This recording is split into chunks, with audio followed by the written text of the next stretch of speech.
हाँ जी, relation and function. Question number 10। Question number 10 क्या कह रहा है, इसमें हमें एग्जांपल देने हैं। Give an example of a relation which is symmetric but neither reflexive nor transitive. Question number 10 का फर्स्ट पार्ट क्या कह रहा है, give an example of a relation which is symmetric but neither reflexive nor transitive. देखो बच्चों, या तो आप रिलेशन अपने आप से सोच के बना सकते हो, दो तरीकों से इसका आंसर कर सकते हो। या तो रिलेशन अपने आप से सोच के बना सकते हो, या उस टाइप के ऑर्डर्ड पेयर लिख सकते हो। ठीक है, तो मैं सोच के बना रहा हूं, आप चाहे तो इसके ऑर्डर्ड पेयर भी लिख सकते हैं। मैं बता रहा हूं कैसे दोनों को कर सकते हैं। जैसे हम ये कहते हैं A is equal to set of lines perpendicular to each other, set of lines perpendicular to each other, मतलब ये R इक्वल्स टू हमारे पास क्या है, set of lines perpendicular to each other, वो लाइंस जो एक दूसरे के ऊपर परपेंडिकुलर है। तो यहाँ देखो, अगर दो लाइंस है वो क्या है, परपेंडिकुलर है एक दूसरे के ऊपर। तो देखो पहली चीज, R is such that a line cannot be perpendicular to itself। कोई भी लाइन अपने ऊपर तो परपेंडिकुलर नहीं हो सकती भाई, कोई लाइन है अपने ऊपर तो परपेंडिकुलर नहीं हो सकती ना, इसका मतलब रिफ्लेक्सिव ये रिलेशन नहीं। दिस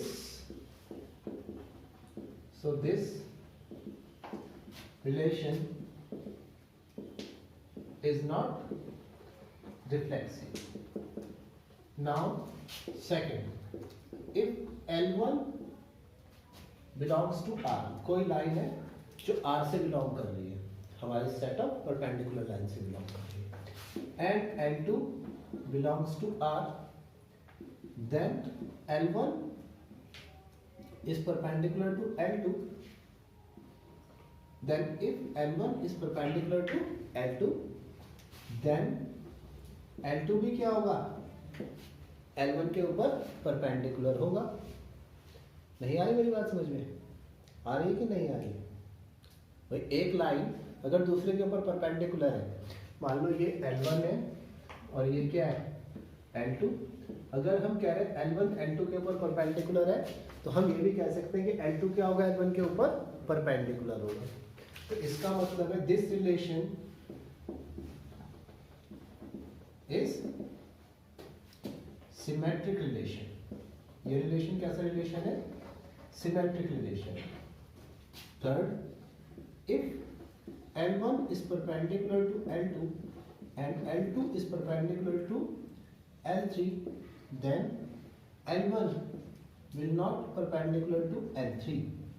क्यों? देखो जरा, अगर L1 किसके ऊपर परपेंडिकुलर है, L2 के ऊपर, और L3 भी किसके ऊपर परपेंडिकुलर है, L2 के ऊपर, तो इसका मतलब L1 और L3 आपस में परपेंडिकुलर नहीं होंगे, बल्कि ये क्या होंगे आपस में, पैरेलल। ठीक है, इस टाइप के क्वेश्चंस भी है 9th क्लास में। तो so this type of relationship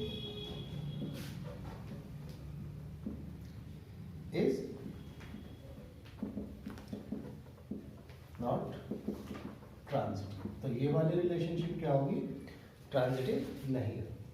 तो ये वाली रिलेशनशिप क्या है, रिफ्लेक्सिव है, सिमेट्रिक है, और सॉरी रिफ्लेक्सिव नहीं है, सिमेट्रिक है और ट्रांजिटिव है। अगर इसी को आपको समझ में ना आया एग्जाम में कि कैसे करना है, कोई जरूरी थोड़ी है यहाँ पे समझ में आ गया वहां पे नहीं आया,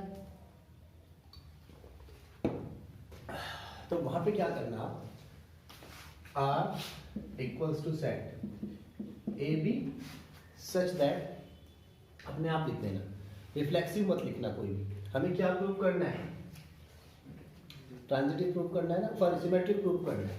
तो 1 2 2 1, ठीक है, एक कोई 3 1 भी लिख दो। अब आप खुद देखो, और यहाँ पर सेट ए लिख दो, 1 2 3 और यहाँ पर लिख लो where A belongs to A and small b belongs to B, कि हमारे पास A किससे बिलोंग कर रहा है, सेट A से, सॉरी और B भी किससे बिलोंग कर रहा है, सेट A से। और किस तरीके से ले लिया है, 1 2 2 1 3 3 2 और एक और लिखना पड़ेगा हमको, नहीं ठीक है, एंड 3 1। तो देखो ये रिफ्लेक्सिव नहीं है, ये सिमेट्रिक नहीं है, पर ये सिमेट्रिक है। एक 1 2 है तो उसका क्या है 2 1 भी है, ठीक है, सिमेट्रिक है लेकिन ये ट्रांजिटिव नहीं है। तो इस तरीके से अपने आप भी बना के आप लिख सकते हो। अगर वहाँ पर कोई भी रिलेशनशिप उस टाइम माइंड में ना आए तो ऐसे लिख सकते हो, पर इसमें थोड़ा सा मार्क्स कटने का खतरा है। अब इसके बाद इसका देखो सेकंड पार्ट। सेकंड पार्ट क्या कह रहा है, ट्रांजिटिव पर neither reflexive nor symmetric. Transitive तो होना चाहिए लेकिन ना तो क्या हो रिफ्लेक्सिव और ना ही हो सिमेट्रिक। तो इसको मैं दूसरे वाले को देखो कैसे करता हूं कि ट्रांजिटिव तो हो but neither reflexive nor symmetric, यानी लास्ट वाली कंडीशन तो हो जाए लेकिन बाकी की कंडीशन नहीं हो।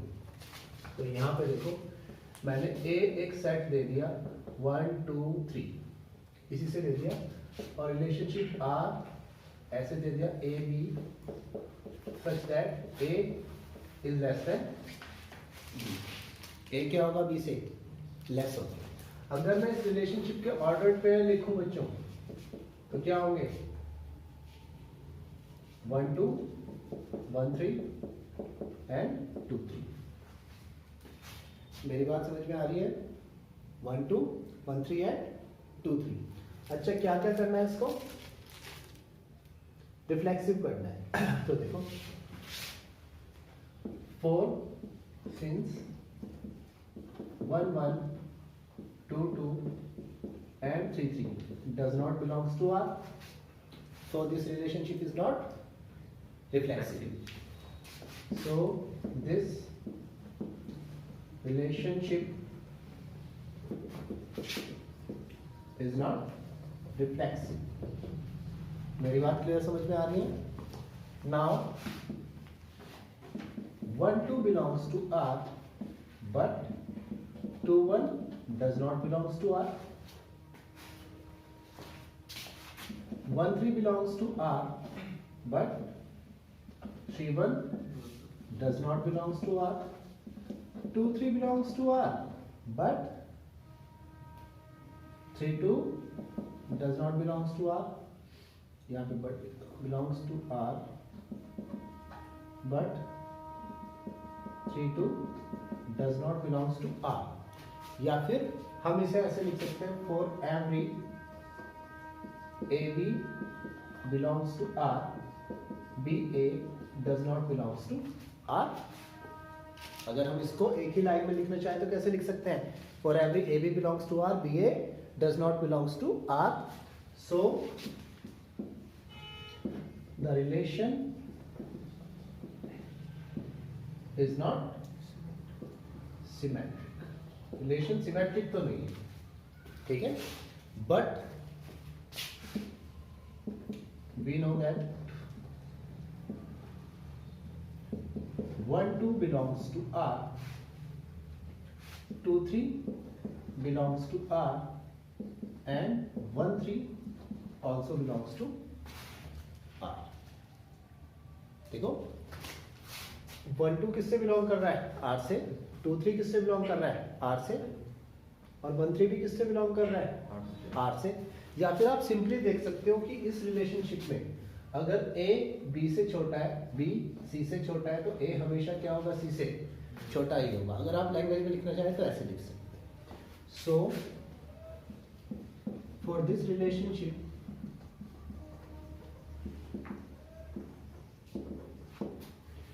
AB belongs to R, BC belongs to R, therefore AC belongs to R, or the relationship is a transitive relationship। तो ये वाली रिलेशनशिप कैसी रिलेशनशिप हो जाएगी? Transitive relationship. ठीक है, कॉपी करो बच्चों फटाफट।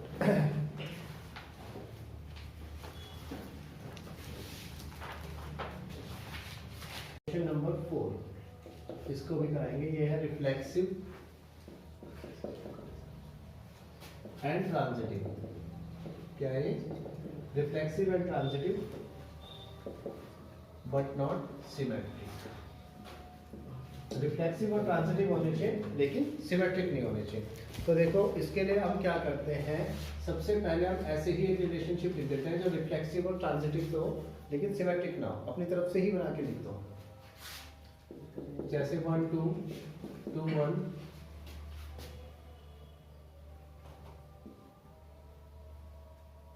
1 1 एंड पहले एक सेट ले लेता हूँ, इक्वल्स टू 1 2 3 इनका सेट ले लेता हूँ। अब मुझे इसे क्या बनाना है? रिफ्लेक्सिव बनाना है, सिमेट्रिक बनाना है लेकिन ट्रांजिटिव नहीं बनाना। तो अपनी तरफ से ही इसकी रिलेशनशिप लिख दो, r equals to 1 1 2 2 and 3 3। Reflexive तो हो गया, अब ट्रांजिटिव भी बनाना है, यानी कि 1 2 आना चाहिए, इसमें एक एक्स्ट्रा और ऐड कर दो, और सिमेट्रिक नहीं होना चाहिए। So now we know that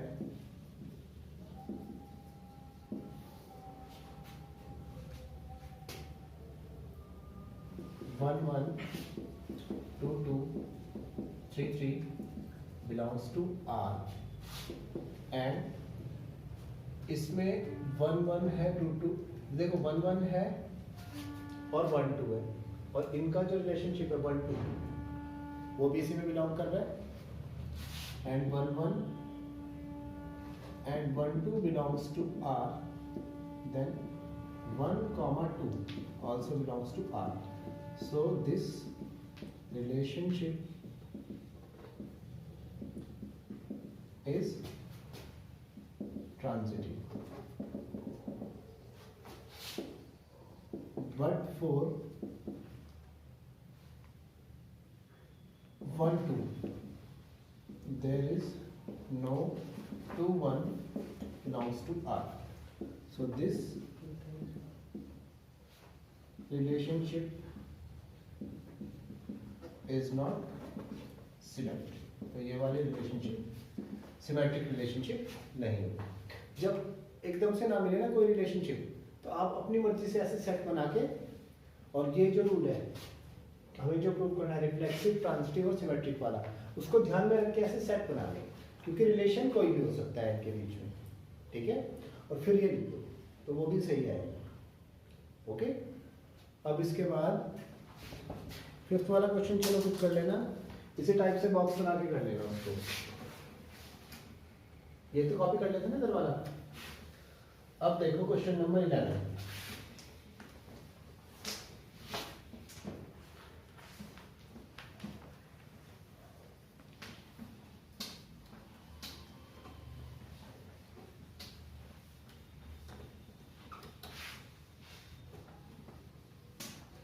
देखो बच्चों क्वेश्चन नंबर 11 क्या कह रहा है, show that the relation R in the set of points in a given plane is given by R equals to, क्या रिलेशनशिप दी है क्वेश्चन नंबर 11 में, R is equal to PQ such that distance of point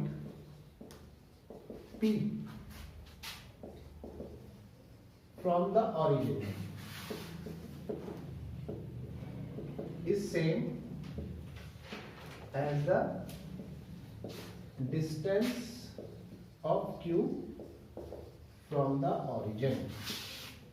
ये relationship दी हुई है from the origin is an equivalence relation.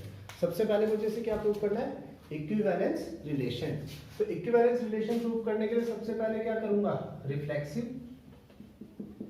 ठीक है, तो रिफ्लेक्सिव प्रूव करने के लिए देखो रिलेशनशिप क्या दिया हुआ है कि ओरिजिन से, ओरिजिन क्या होता है 0 0, इससे कोई पॉइंट P है और कोई पॉइंट है Q, इन दोनों की डिस्टेंस क्या दी हुई है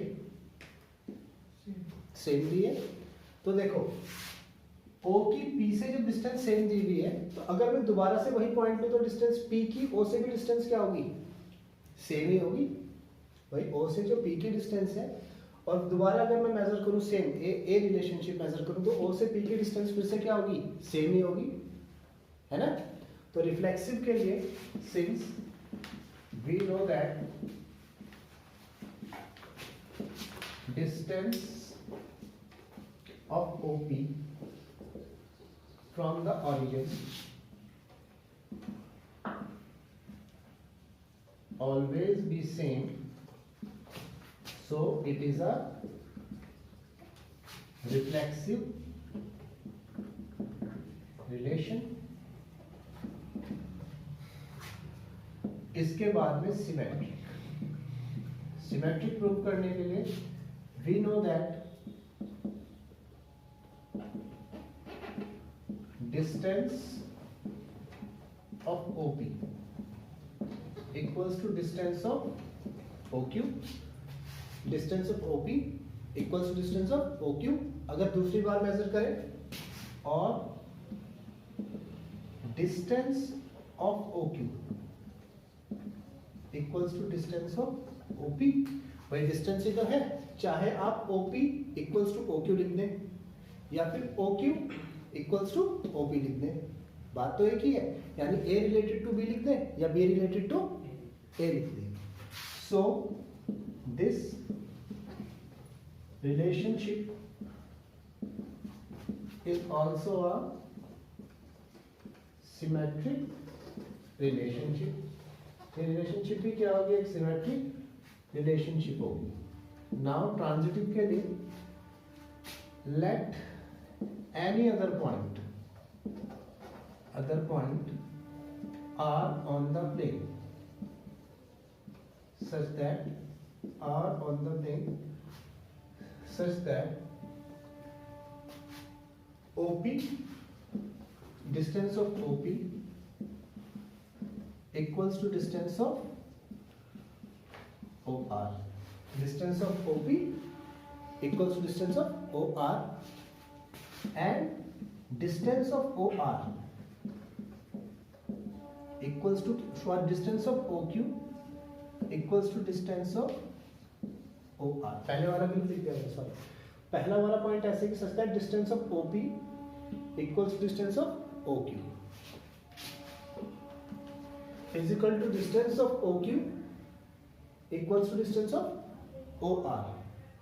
तो therefore देखो OP डिस्टेंस किसके इक्वल है, OQ के, और OQ की डिस्टेंस किसके इक्वल है, OR के। therefore OP इक्वल्स टू क्या हो जाएगा, OR। So it is an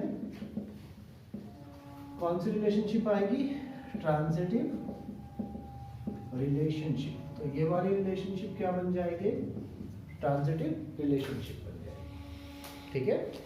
और अगर ये तीनों की तीनों हो गई so it is an equivalence relation. तो ये वाला रिलेशन कैसा बन जाएगा, इक्विवेलेंस रिलेशन बन जाएगा।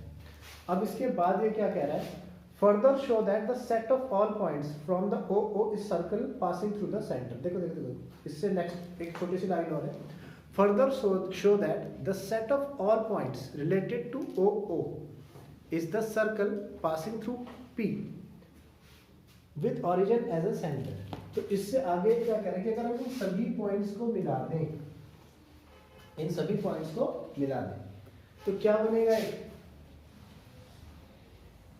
सर्कल बनेगा और जिसका सेंटर क्या होगा, ऑरिजिन। तो ये कैसे शो करना है, क्योंकि जो पॉइंट्स, अगर किन्हीं पॉइंट्स की सेंटर से डिस्टेंस सेम होती है तो अगर उन पॉइंट्स को मिला दें तो वो क्या बनाएंगे, सर्कल की डेफिनेशन क्या है, सर्कल की डेफिनेशन है, ये है set of all points whose distance from a fixed point are same। ये क्या है, set of points whose distance from a fixed point are same। It is the path of a point whose distance from a fixed point are same and that point is called origin and this distance is called radius, ठीक है। तो अगर कोई points हैं और उनके fix point के साथ में डिस्टेंस सेम है तो उनका पाथ क्या बनाएगा, सर्कल बनाएगा, और वो फिक्स पॉइंट क्या कहलाएगा, ऑरिजिन। ठीक है, तो ये इसमें आगे लिख देना, समझोगे? इन्हें कॉपी करो। क्वेश्चन नंबर 12 पढ़ो सब लोग जरा। क्वेश्चन नंबर 12 क्या कह रहा है, क्या रिलेशनशिप है, और फिर मैं आपको ऑलरेडी बताऊंगा। ये लिख खुद देना।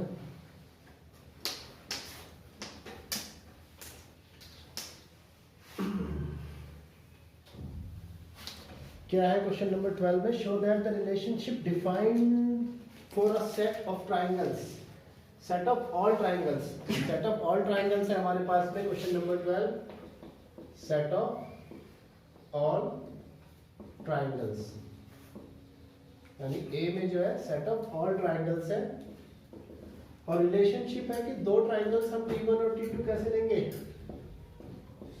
such that T1 is similar to T2, T1 किसके सिमिलर होगा, T2 के। ठीक है, तो consider three right angle triangles T1, ये तो पहले शो, इसे हमें शो करना है कि ये इक्विवेलेंस रिलेशनशिप होगा। तो इक्विवेलेंस रिलेशनशिप शो करने के लिए अगर मैं रिफ्लेक्सिव शो करना चाहता हूँ तो रिफ्लेक्सिव शो करने के लिए मुझे क्या करना पड़ेगा, T1, T2 such that T1 is similar to T1, T1 खुद के ही सिमिलर होगा।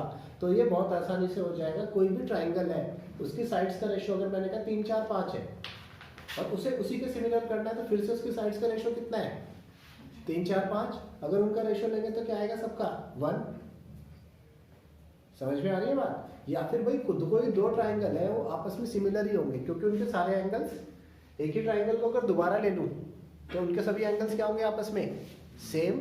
यही तो कुछ क्राइटेरिया होता है, या तो उनकी साइड का रेशियो सेम होता है या कोई भी दो एंगल सेम होते हैं, तो साइड्स का रेशियो भी सेम होगा, एक ही ट्राइंगल का दोबारा करोगे और तो एंगल भी क्या होंगे, सेम। तो वो क्या होगा, रिफ्लेक्सिव होगा। दूसरा सिमेट्रिक प्रूव करना है, तो जब मैं सिमेट्रिक प्रूव करूंगा इसको तो ये आएगा T1, T2 belongs to the relation and T2, T1 also belongs to the relation। ये भी बिल्कुल सही है। क्यों? अगर पहले मान लो मैं ट्राइंगल की कोई साइड है 3, 4, 5 और इससे दूसरा ट्राइंगल है 6, 8, 10, अगर मैं इन दोनों का रेशियो ले लूं, ये दोनों एक दूसरे के सिमिलर है, मैं कहता हूँ T1 T2 के सिमिलर है, तो T2 भी क्या होगा, T1 के सिमिलर ही होगा। एंगल तो सेम होंगे ही। अगर साइड के रेशियो से देखना चाहो तो यहाँ पे जो रेशियो आएंगे वो आएंगे 1/2, 1/2, 1/2। अगर उल्टा रेशियो देखना चाहोगे तो क्या आएगा, 2, 2, 2। भाई अगर मैं इधर से इधर देखना चाहूँ तो 3/6, 4/8, 5/10। उल्टा देखना चाहूंगा तो क्या आएगा, 6/3, 8/4, 10/5। तब भी दोनों क्या आ जाएंगे, सिमिलर ही आ जाएंगे। इसी तरीके से ट्रांजिटिव अगर दो ट्राइंगल्स को करना है, मुझे ट्रांजिटिव करना है, यानी कि T1 is similar to T2 and T2 is similar to T3। T1 T2 के सिमिलर है तो इसका मतलब T1 और T2 के सभी एंगल्स क्या होंगे, सेम। T2 T3 के इक्वल सिमिलर है तो इसका मतलब T2 और T3 के भी सभी एंगल क्या होंगे, सेम। इसका मतलब T1 और T3 के भी सभी एंगल्स क्या होंगे, इक्वल होंगे। इसका मतलब वो क्या हो जाएगा, ट्रांजिटिव भी हो जाएगा। और अगर ये रिफ्लेक्सिव, सिमेट्रिक और ट्रांजिटिव हो गया तो ये क्या हो जाएगा, इक्विवेलेंस रिलेशन हो जाएगा। इसमें एक छोटी सी टर्म और खींच रखी है इसमें कि T1, T2 और T3 इनकी साइड्स दे रखी है। T1 3, 4, 5, T2 5, 12, 13 और T3 6, 8, 10। और कह रहा है T1, T2 और T3 में से कौन से रिलेटेड है, T1 और T3 रिलेटेड है। कैसे रिलेटेड है जी, इनके साइड्स का रेशियो लो 3/6, 4/8 एंड 5/। और रिलेशनशिप क्या था, दोनों सिमिलर होने चाहिए, और सिमिलर के लिए क्या होना चाहिए था, साइड्स के रेशियो, है ना। तो कौन कौन से रिलेटेड है, T1 और T3। कर लोगे खुद। नेक्स्ट क्वेश्चन देखो।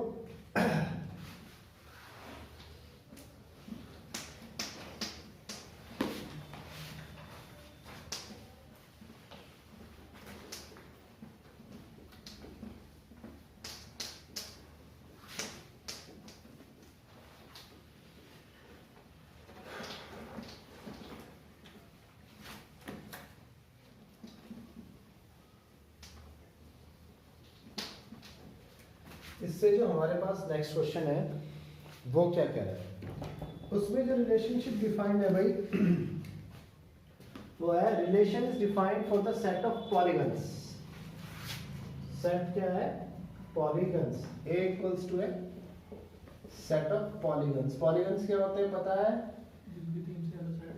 तीन वाली भी कोई भी फिगर, कोई भी एनक्लोज्ड फिगर जिसकी तीन या तीन से ज्यादा साइड, कोई भी एनक्लोज्ड फिगर जिसकी तीन या तीन से ज्यादा साइड, उसे क्या कहते हैं, पॉलीगन कहते हैं। ठीक है, इसमें ट्राइंगल भी आता है, quadrilateral, hexagon, pentagon, octagon, heptagon सब आता है। तो हमारे पास में सेट तो है पॉलीगन्स का, और रिलेशनशिप क्या है कि P1, P2 such that P1 and P2 have the same number of lines, कि P1 और P2 में क्या होना चाहिए, सेम नंबर ऑफ लाइन्स होनी चाहिए। It is an equivalence relation. ये क्या कर रहा है, ये भी शो करना है कि क्या होगा, एक इक्विवेलेंस रिलेशन होगा। तो इसके लिए रिफ्लेक्सिव कर लो। रिफ्लेक्सिव में सबसे पहले क्या होगा, P1 एंड P1 दोनों सेम हो जाएंगे, P1 एंड P1। अगर दोनों सेम हो गए, भाई एक ट्राइंगल है जिसमें तीन साइड है, तो अपने तो क्या होगा वो दूसरे, और दूसरा ट्राइंगल है उसकी भी क्या है, तीन साइड, या वही ट्राइंगल है उसकी तीन साइड है, तो तीन साइड ही तो रहेंगी, साइड तो चेंज नहीं होंगी, तो ये क्या हो जाएगा, रिफ्लेक्सिव हो जाएगा। अच्छा, एक ट्राइंगल है उसकी तीन साइड है, और दूसरा ट्राइंगल है उसकी भी क्या है, तीन साइड। इनके बीच में रिलेशनशिप ही है कि पहले मैंने एक ट्राइंगल पकड़ा, उसकी तीन साइड है, फिर दूसरा कोई ट्राइंगल ढूंढा, उसकी भी तीन साइड है, या फिर इसका उल्टा देख लिया, पहले दूसरे वाला ले लिया फिर पहले वाला ले लिया, तो रिलेशनशिप में तो कोई चेंज नहीं होगा, तीन साइड ही रहेंगी। यही क्या करेंगे हम ट्रांजिटिव के लिए भी, कि पहले वाले ट्राइंगल की तीन साइड्स, दूसरे वाले की तीन साइड, फिर दूसरे वाले की तीन साइड, तीसरे वाले की तीन साइड, तो पहले और तीसरे की भी क्या होंगी, तीन ही साइड होंगी। अब इसमें एक और चीज क्या कह रहा है, what is the set of all elements in A related to right angle triangles? What is the set of all elements related to a right angle triangle with sides 3, 4 and 5? देखो, एक राइट एंगल ट्राइंगल जिसकी sides है 3, 4 और 5, इससे related set क्या होगा, ये होगा सेट ऑफ राइट एंगल्स। कौन सा सेट बनेगा, सेट ऑफ राइट एंगल्स, क्योंकि 3, 4, 5 खुद में क्या है, राइट एंगल ट्राइंगल है, और ए सेट है सेट ऑफ पॉलीगन। तो इस पॉलीगन्स में से इस कंडीशन वाला सेट कौन सा बनेगा, set of right angle triangles का। अब इससे नेक्स्ट भी देख लो, क्वेश्चन नंबर 14। क्वेश्चन नंबर 14 मुझे क्या कह रहा है, देर तो नहीं होगी ज्यादा, 6:02 हो जाएगा। क्वेश्चन नंबर 14 ये क्या कह रहा है, let L be the set of all lines in XY plane. L be the set of all lines in XY plane. XY plane की सभी लाइंस का सेट है L, और इसमें रिलेशनशिप डिफाइंड है R equals to L1, L2 such that L1 is parallel to L2। L1 और L2 क्या है आपस में, पैरेलल। तो एक लाइन देखो खुद के पैरेलल होती है, बिल्कुल होती है, क्योंकि पैरेलल की कंडीशन क्या है, उनके बीच की डिस्टेंस क्या होनी चाहिए, सेम। तो अगर एक लाइन अपने ही ऊपर वापस ड्रॉ कर दें तो उनके बीच की डिस्टेंस क्या होगी, 0, मतलब अपने पैरेलल से कह सकते हैं। अच्छा, अगर L1 और L2 दो लाइन्स हैं, तो L1 की L2 से डिस्टेंस या L2 की L1 से डिस्टेंस, ये भी हमेशा क्या रहेगी, सेम रहेगी। तो इसका मतलब जो रिलेशन L1 का L2 से है, L2 का भी L1 से है। L1 अगर L2 के पैरेलल तो L2 भी क्या होगी, L1 के पैरेलल होगी। इसका मतलब सिमेट्रिक रिलेशनशिप भी हो गया। अच्छा, L1 L2 के पैरेलल है और L2 L3 के पैरेलल है, तो इसमें भी वही, अगर L1 L2 के पैरेलल है, L2 L3 के पैरेलल है, तो अगर हम सपोज करते हैं कि L1 और L2 के बीच की डिस्टेंस है K, और L2 और L3 के बीच की डिस्टेंस है M, तो हर जगह L1 और L2 के बीच की डिस्टेंस कितनी रहेगी, K प्लस M ही रहेगी। इसका मतलब L1 और L2 थ्री भी क्या हो जाएंगे आपस में, पैरेलल हो जाएंगे। मेरी बात समझ में आ रही है? आ रही है ना? इसे ऐसे लिख देना। अब इसके बाद एक और चीज क्या कह रहा है, जैसे तीनों चीजें हो जाएंगी ये क्या हो जाएगा, इक्विवेलेंस रिलेशन हो जाएगा। अब ये क्या कह रहा है, find the set of all lines related to the line y equals to 2x + 4। ये क्या कह रहा है, इस लाइन से रिलेटेड सभी लाइंस का सेट निकालना है। लाइन की इक्वेशन याद है ग्रेटर क्या थी?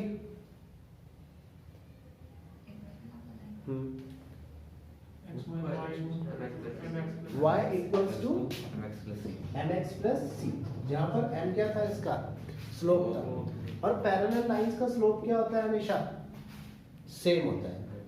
पैरेलल लाइंस का स्लोप क्या होता था, हमेशा सेम। तो अगर मैं इसे कंपेयर कर दूं y equals to mx + c, तो m कितना आ जाएगा 2, तो स्लोप क्या आ जाएगा बच्चों, 2 आ जाएगा। तो उन सभी पैरेलल लाइंस का इक्वेशन जो इसके पैरेलल है, उन सभी पैरेलल लाइंस की इक्वेशन जो इसके पैरेलल है, वो इससे निकल सकते हैं, y equals to 2x + c, क्योंकि उनका स्लोप हमेशा क्या रहेगा, सेम। जो भी चेंज होगा वो किस में होगा, इंटरसेप्ट में। मेरी बात समझ में आई? तो इससे हम सेट ऑफ ऑल लाइंस निकाल सकते हैं जो इसके क्या होंगी, पैरेलल होंगी। ठीक है। इसके बाद देखो क्वेश्चन नंबर 15। इसमें तो सेट वैसे दिया हुआ है r इक्वल्स टू 1 1 2 2 1 1 3 3। इसमें आप करेक्टली चूज कर सकते हैं। ठीक है, कर लोगे? कौन सा वाला रिफ्लेक्सिव है, कौन सा सिमेट्रिक है, कौन सा ट्रांजिटिव है? क्वेश्चन नंबर 16 में खुद देख लो। क्वेश्चन नंबर 16 भी करा रहा हूं मैं। ये क्या है, r equals to A B such that a equals to b - 2 और b क्या आना चाहिए, हमेशा ग्रेटर देन 6 आना चाहिए। तो देखो भाई किसको रख के आ रहा है ग्रेटर देन 6,